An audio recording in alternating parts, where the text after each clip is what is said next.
Hello বন্ধুরা, সবাইকে স্বাগত জানাই স্টাডি সাকসেস কোচিং সেন্টারে। বন্ধুরা, তোমাদের জন্য আবার চলে এসেছি আর একটি খুবই গুরুত্বপূর্ণ জিকেজিএস এর ক্লাস নিয়ে। আজকে আমরা এসএসসি জিডি 2027-এর জন্য প্র্যাকটিসের নাম্বার 3 নিয়ে হাজির হয়েছি। এর আগে দুখানা প্র্যাকটিস সেট করানো হয়ে গেছে, যেখানে 20খানা করে কোশ্চেন রয়েছে, যেমনটা এক্সামে থাকে।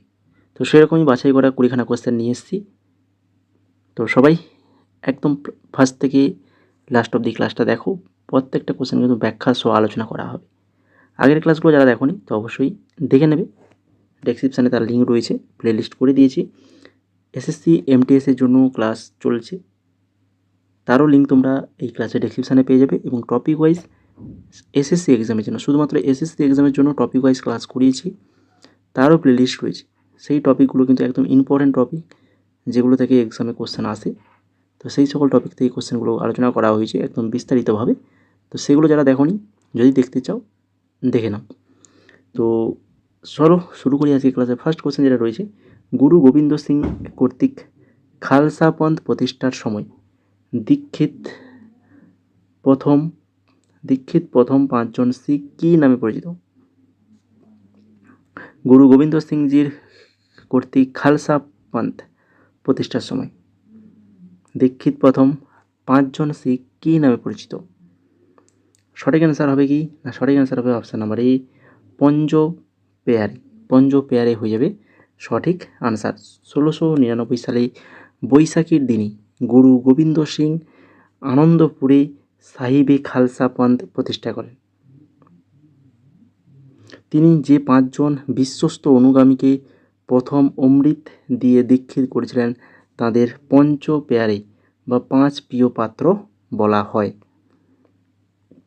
তারপরে দেখো 2 নম্বর কোশ্চেন, গৌড় নৃত্যে সাধারণত কোন বাদ্যযন্ত্রগুলো বাজানো হয়? গৌড় নৃত্যে সাধারণত কোন বাদ্যযন্ত্রগুলো বাজানো হয়? সঠিক অ্যান্সার হবে ঢোল, হারমোনিয়াম এবং মঞ্জিরা। গৌড় নৃত্য ভারতের মধ্যপ্রদেশ ও ছত্তিশগড়ের মুড়িয়া আদিবাসীদের একটি ঐতিহ্যবাহী লোকনৃত্য। শিকারের আনন্দ বা উৎসবে এই নৃত্য পরিবেশিত হয়, যেখানে ঢোল, মঞ্জিরা ও সিঙ্গারের মতো বাদ্যযন্ত্র কিন্তু বাজানো হয়। তারপরে দেখো, নাট্যশাস্ত্র অনুসারে সঙ্গীত বাদ্যযন্ত্রকে কয়টা শ্রেণীতে বিভক্ত করা হয়েছে? নাট্যশাস্ত্র অনুসারে সঙ্গীত বাদ্যযন্ত্রকে কয়টা শ্রেণীতে ভাগ করা হয়েছে? সঠিক অ্যান্সার হবে 4টি শ্রেণীতে ভাগ করা হয়েছে। ভরতমুনি রচিত নাট্যশাস্ত্রর বাদ্যযন্ত্রকে 4টা ভাগে ভাগ করা হয়েছে, যার মধ্যে প্রথম হচ্ছে তৎ বা তারের যন্ত্র, অবনন্দ চামড়া ঢাকা বাদ্যযন্ত্র, আর হচ্ছে সুগীর বায়ুচালিত বাদ্যযন্ত্র, এবং শেষ 4 নম্বর হচ্ছে ঘন ধাতু বা কাঠের তৈরি আঘাতজনিত যন্ত্র। এই 4টা ভাগে ভাগ করা হয়েছে। তারপরে দেখো 4 নম্বর কোশ্চেন, একটি সাধারণ বাইফোকাল লেন্সে কী থাকে? একটা সাধারণ বাইফোকাল লেন্সে কী থাকে না? একটা অবতল এবং একটা উত্তল লেন্স থাকে। একটা অবতল লেন্স এবং একটা উত্তল লেন্স। বাইফোকাল লেন্স প্রধানত প্রেস বায়োপিয়া বয়সজনিত দৃষ্টি স্বল্পতা দূর করতে ব্যবহৃত হয়। এর উপরে অংশটি অবতল লেন্স অর্থাৎ দূরের বস্তু দেখার জন্য, এবং নিচের অংশটা উত্তল লেন্স অর্থাৎ কাছের লেখা পড়ার জন্য তৈরি। তারপরে দেখো, দ্য সারি শপ উপন্যাসটি নিচের কোন লেখকের রচনা? দ্য সারি শপ এটা কার লেখা না? এটা হচ্ছে রূপা বাজওয়ার লেখা।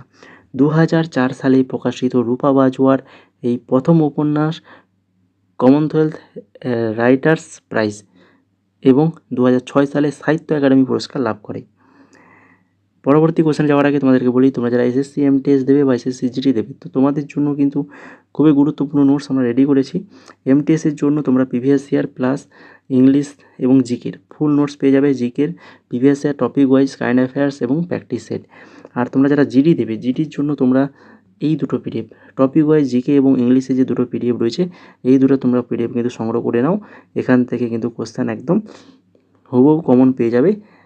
টপিক ওয়াইজ রাখা হয়েছে, জিকে 2000+ কোশ্চেন রয়েছে, এবং ইংলিশের যে টপিক ওয়াইজ দেখো কতগুলো করে কোশ্চেন রাখা হয়েছে। প্রত্যেকটা টপিক যে সকল টপিক থেকে কোশ্চেন আসে, তো সেইগুলো টপিক রাখা হয়েছে। এবং ইংলিশের প্রত্যেকটা কোশ্চেনের নিচে বাংলা তথ্যে ব্যাখ্যা করে দেওয়া রয়েছে।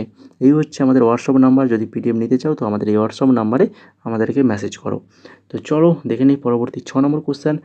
বায়ুমান সূচকের বায়ুমান সূচক অর্থাৎ AQI সূচকের মধ্যম শ্রেণী কী নির্দেশ করে?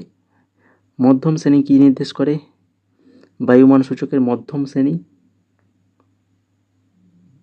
বায়ুর মান সংবেদনশীল গোষ্ঠীর স্বাস্থ্যের উপর ক্ষতিকর প্রভাব ফেলতে পারে। বায়ুর মান সংবেদনশীল গোষ্ঠীর স্বাস্থ্যের উপর ক্ষতিকর প্রভাব ফেলতে পারে। দেখে নাও, AQI মান 100 থেকে 200-র মধ্যে থাকলে তাকে মধ্যম ধরা হয়। এটি সাধারণত মানুষের জন্য খুব বেশি ক্ষতিকর না হলেও শিশু, বয়স্ক ও শ্বাসকষ্টজনিত রোগীদের জন্য কিন্তু অস্বস্তিকর হতে পারে। তারপরে দেখো 7 নম্বর কোশ্চেন। একটি ভূস্থির উপগ্রহ পৃথিবীর নিরক্ষরেখার উপর স্থির থাকে। উপগ্রহটির কক্ষপথীয় পর্যায়কাল ঘন্টায় নির্ণয় করুন। উপগ্রহটির কক্ষপথীয় পর্যায়কাল কত হবে? না হচ্ছে 24 ঘন্টা হবে। ঠিক আছে, 24 ঘন্টা হবে। দেখে নাও, ভূস্থির উপগ্রহ আবর্তন গতি পৃথিবীর নিজস্ব আবর্তন গতির সমান হয়। এই জন্য পৃথিবী থেকে দেখলে মনে হয় উপগ্রহটি আকাশে এক জায়গায় স্থির রয়েছে। তারপর দেখো 8 নম্বর কোশ্চেন। 2023 সালে ডুরান্ড কাপ ফুটবল টুর্নামেন্টের ফাইনাল কোন ভারতীয় শহরে অনুষ্ঠিত হয়েছিল? 2023 সালে ডুরান্ড কাপ ফুটবল টুর্নামেন্ট যার ফাইনাল ম্যাচ ভারতের কোন শহরে হয়েছিল? না ভারতের কলকাতাতে হয়েছিল। ঠিক আছে, 2023 সালের 23শে সেপ্টেম্বর কলকাতা বিবেকানন্দ যুব ভারতীয় ক্রীড়াঙ্গনে সল্টলেক স্টেডিয়ামে ফাইনাল অনুষ্ঠিত হয়, যেখানে মোহনবাগান সুপার জায়ান্টস 1-0 গোলে ইস্টবেঙ্গলকে হারিয়ে চ্যাম্পিয়ন হয়েছিল। তারপর দেখো 9 নম্বর কোশ্চেন। 1991 সালে অর্থনৈতিক সংস্কারের ফলে বৈষম্যের সাথে বিকাশ ঘটেছে, নিচের কোনটি তা নির্দেশ করে? 1991 সালের অর্থনৈতিক সংস্কারের ফলে বৈষম্যের সাথে বিকাশ ঘটেছে, নিচের কোনটি তা নির্দেশ করে? সেটা হচ্ছে শহরাঞ্চলে সেবা খাতের দ্রুত বিস্তার ঘটেছে কিন্তু কৃষি স্থবির ছিল। ঠিক আছে, শহরাঞ্চলে সেবা খাতের দ্রুত বিস্তার ঘটেছে কিন্তু কৃষি স্থবির ছিল। 1991 সালে ভারতের উদারীকরণ, বেসরকারীকরণ এবং বিশ্বায়ন অর্থাৎ LPG ব্যবস্থা চালু করা হয়। সেবা খাতে হচ্ছে ব্যাপক সমৃদ্ধি আসে কিন্তু কৃষি খাতের প্রবৃদ্ধি ধীর গতি থাকায় গ্রামীণ ও শহর এলাকার মধ্যে বৈষম্য বৃদ্ধি পায়। তারপরে দেখো 10 নম্বর কোশ্চেন। নিম্নলিখিত কোনটি মুল্করাজ আনন্দ দ্বারা রচিত উপন্যাস এবং যা একজন অচ্ছুত অর্থাৎ দলিত জীবনের উপর কেন্দ্র করে লিখিত? মুল্করাজ আনন্দের রচিত উপন্যাস সেটা হচ্ছে কোনটা? না সেটা হচ্ছে আনটাচেবল। ভেরি ভেরি ইম্পর্ট্যান্ট, এমনি কোশ্চেন থাকে আনটাচেবল, এটা কার লেখা? না হচ্ছে মুল্করাজ আনন্দের লেখা। 1935 সালে প্রকাশিত আনটাচেবল উপন্যাসটি মুল্করাজ আনন্দের অন্যতম বিখ্যাত সৃষ্টি। এর মূল চরিত্র বাখা নামের একজন তরুণ ঝাড়ুদার, যার একদিনের জীবন ও সমাজের অস্পৃশ্যতার করুণ বাস্তব চিত্র উপন্যাসে ফুটিয়ে তোলা হয়েছে। ঠিক আছে, তারপরে দেখো 11 নম্বর কোশ্চেন। 2008 সালের প্রথম IPL-এর ফাইনাল ম্যাচ কোন শহরে খেলা হয়েছিল?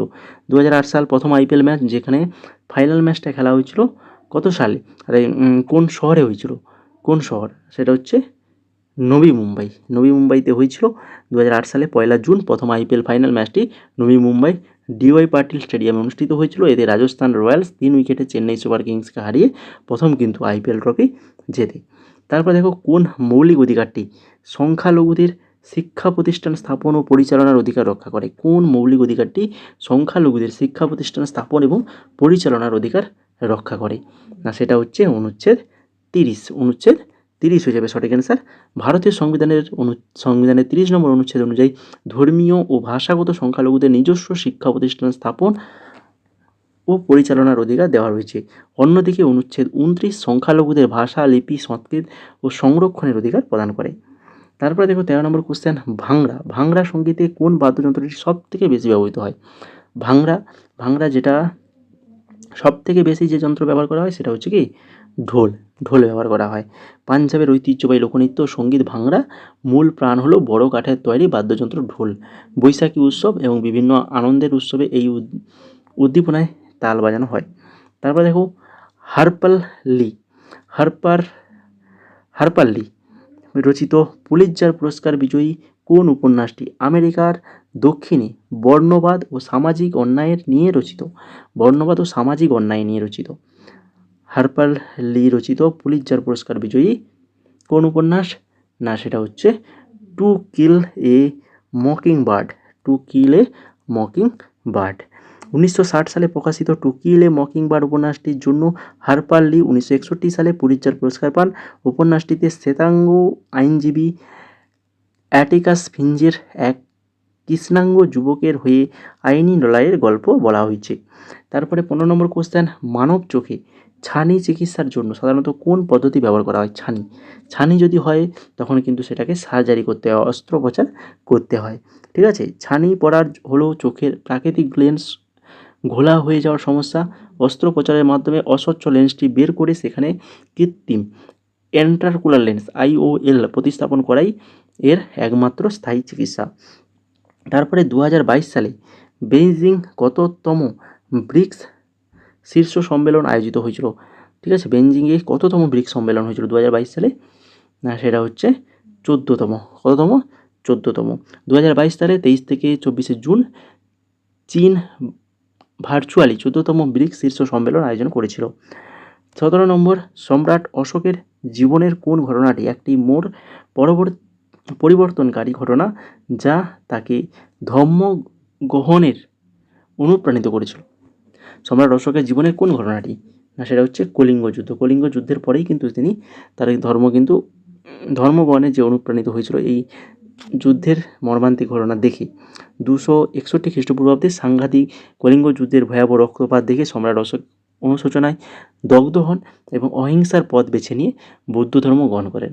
মনে রাখবে, বৌদ্ধ ধর্ম গ্রহণ করেন এই কিন্তু কলিঙ্গ যুদ্ধের পরেই। তারপরে দেখো নার্সিংহোম কমিটি 1991 দ্বারা সুপারিশকৃত ব্যাংকিং খাত সংস্কারে কোনটি অন্তর্ভুক্ত ছিল?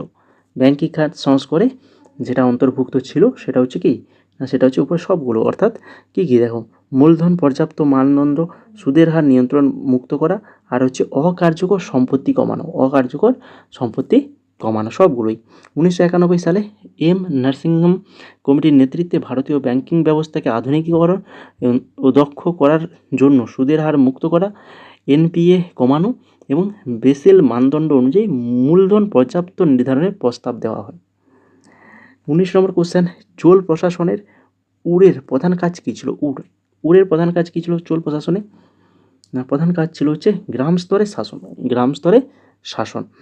চোল সাম্রাজ্যের উড় ছিল সাধারণত কৃষক ও গ্রামবাসীদের নিয়ে গঠিত একটা গ্রাম পরিষদ বা সভা, যা স্থানীয় শাসন কাজ, কর আদায় ও জলাশয় রক্ষণাবেক্ষণ করত। লাস্ট কোশ্চেন, মুদ্রাস্ফীতিজনিত মন্দা বলতে নিচের কোন পরিস্থিতিকে বোঝায়?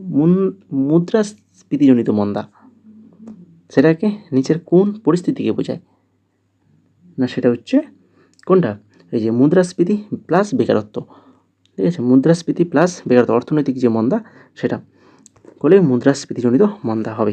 ঠিক আছে, স্ট্যাগফ্লেশন, মুদ্রাস্ফীতিজনিত মন্দা হলো অর্থনীতির এমন একটা অস্বাভাবিক অবস্থা যেখানে বাজারে উচ্চ মুদ্রাস্ফীতি এবং একই সাথে ধীর অর্থনৈতিক প্রবৃদ্ধি ও উচ্চ বেকারত্ব বিরাজ করে। ঠিক আছে, তো এই ছিল মোট আজকের 20খানা কোশ্চেন, বাছাই করা কোশ্চেন তোমাদের এক্সামের জন্য খুবই ইম্পর্ট্যান্ট। তো যদি ভালো লেগে থাকে এই ধরনের ক্লাস যদি পরবর্তী পেতে চাও তো অবশ্যই আজকের ক্লাসটা লাইক, কমেন্ট, শেয়ার এবং তার পাশাপাশি চ্যানেলটাকে সাবস্ক্রাইব করে আমাদের সাথে যুক্ত থাকো। এই ধরনের ক্লাস কিন্তু পেয়ে যাবে। আগের ক্লাসগুলো যারা দেখতে চাও ডেসক্রিপশানে লিঙ্ক আছে, সেখান থেকে দেখে নাও। আমাদের টেলিগ্রামে জয়েন করে যাও, ওখানে আমাদের সমস্ত কিছু তোমাদের এক্সাম রিলেটেড, নতুন জব রিলেটেড সমস্ত কিছু আপডেট কিন্তু আমাদের টেলিগ্রামে দেওয়া হয়। জয়েন করে যাও। এই PDFের ডেমো যদি দেখতে চাও তো সেটাও তোমরা কিন্তু টেলিগ্রামে পেয়ে যাবে। বর্তমানে আমাদের কাছে এই সকল পিডিএফগুলো অ্যাভেলেবল রয়েছে। যারা স্ক্রিনের মধ্যে যা কিছু দেখতে পাচ্ছ এই সকল পিডিএফগুলো বর্তমানে আমাদের কাছে অ্যাভেলেবল রয়েছে একদম স্বল্প প্রাইসের মধ্যে, সম্পূর্ণ বাংলা ল্যাঙ্গুয়েজে। হোয়াটসঅ্যাপে মেসেজ করো যদি নিতে চাও, আমাদের হোয়াটসঅ্যাপ নাম্বার রয়েছে। মেসেজ করে কীভাবে পেমেন্ট করবে সেটা আমরা বলে দেবো। পেমেন্ট করলে পিডিএফগুলো কিন্তু সরাসরি তোমাদের হোয়াটসঅ্যাপে পাঠিয়ে দেওয়া হবে, তোমাদের হোয়াটসঅ্যাপ নাম্বারেই সরাসরি পিডিএফগুলো পাঠিয়ে দেওয়া হবে। যদি নিতে ইচ্ছুক হও, ডেমো দেখতে চাইলে টেলিগ্রামে যাও, নিতে ইচ্ছুক হলে আমাদের হোয়াটসঅ্যাপে আমাদেরকে মেসেজ করো।